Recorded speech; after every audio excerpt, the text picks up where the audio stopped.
All right, so from the bridge, Una explains to everybody that Pike and Spock are left behind. She asks Uhura if she can get a signal to the surface. Uhura reports a storm as a communications blackout, and she can't.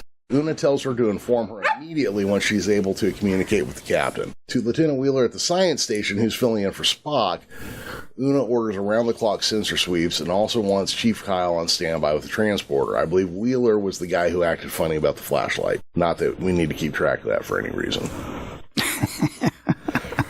So roaming around on Deck 14, Lieutenant Ortegas finds Ensign... Oh, no, it wasn't Wheeler, it was Lance, that's right. Ortegas finds Ensign Lance removing his uniform and staring at a wall console.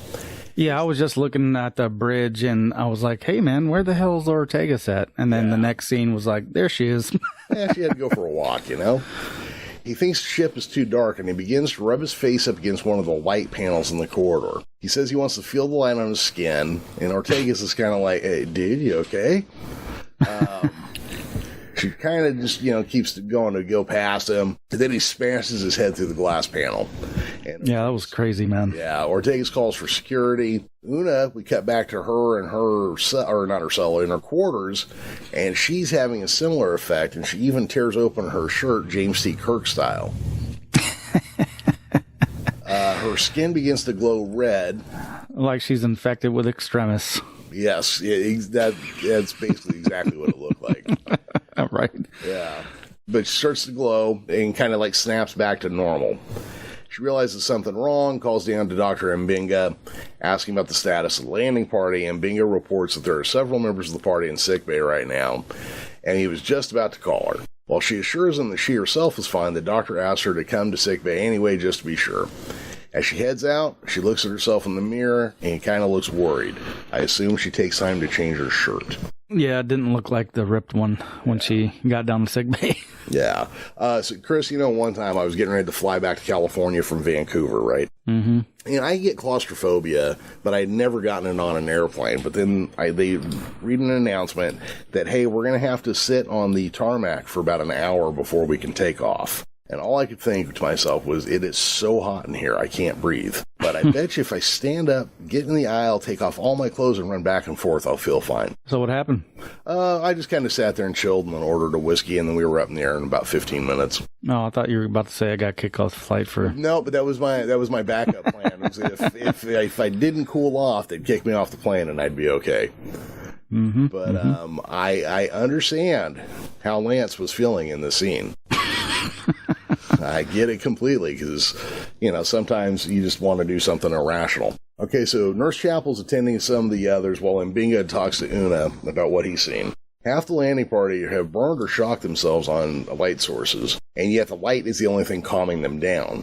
Something is attracting them to light, like moths, basically, and they will go through anything to get to the light. When Mbinga asks if she has experienced a symptom, Una lies to him and says that she hasn't. Yeah, he should have caught that. Yeah, well... Like, it was fairly clear she was not being truthful with him. Yeah. You know what, though? I'm starting to think Mbinga might have other things on his mind. He might be... Well, you find out later that maybe he had. Yes. So maybe he's not paying attention like he should be. She asked if there were any signs of contagion, but the biofilters in the transporter should have caught that. So yeah, I remember Hammer. I don't know if it's right here or a little later, but he's like, it absolutely can't be the transporters. Yeah, they would catch that, just like a maintenance dude. Like, nah, man, this is my stuff. Yeah. I know it's not that. It can't be.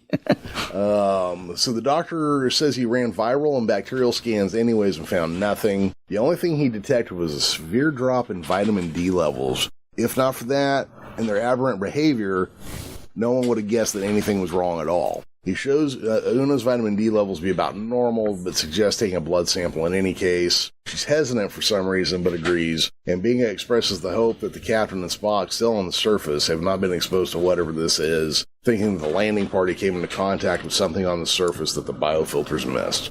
In engineering, Una brings this possibility up to him, or here it is. Yeah, this is the scene. Who dismisses it as nonsense. The biofilters would have removed any contamination during the transport. Unless Una suggests it was something they wouldn't be programmed to filter out. Hammer assures her that's impossible, as the transporter would filter out anything it doesn't recognize. She then wonders if the storm could have caused it. Short of turning the landing party into bioorganic stew, Hammer again denies it. Una then suggests that the emergency power could have affected the biofilters, but again, Hammer shoots that down. Sensing her exasperation, he reluctantly agrees to conduct a level 5 diagnostic scan of the ship's power system, which he grumpily adds would probably take all night. So we go back to the bridge. Una's able to talk to Pike for a moment, and he and Spock are okay, but they're trapped in the library due to the storm. Una begins to explain about what M'Benga has discovered, but before they can get very far into it, the storm interference kicks in again.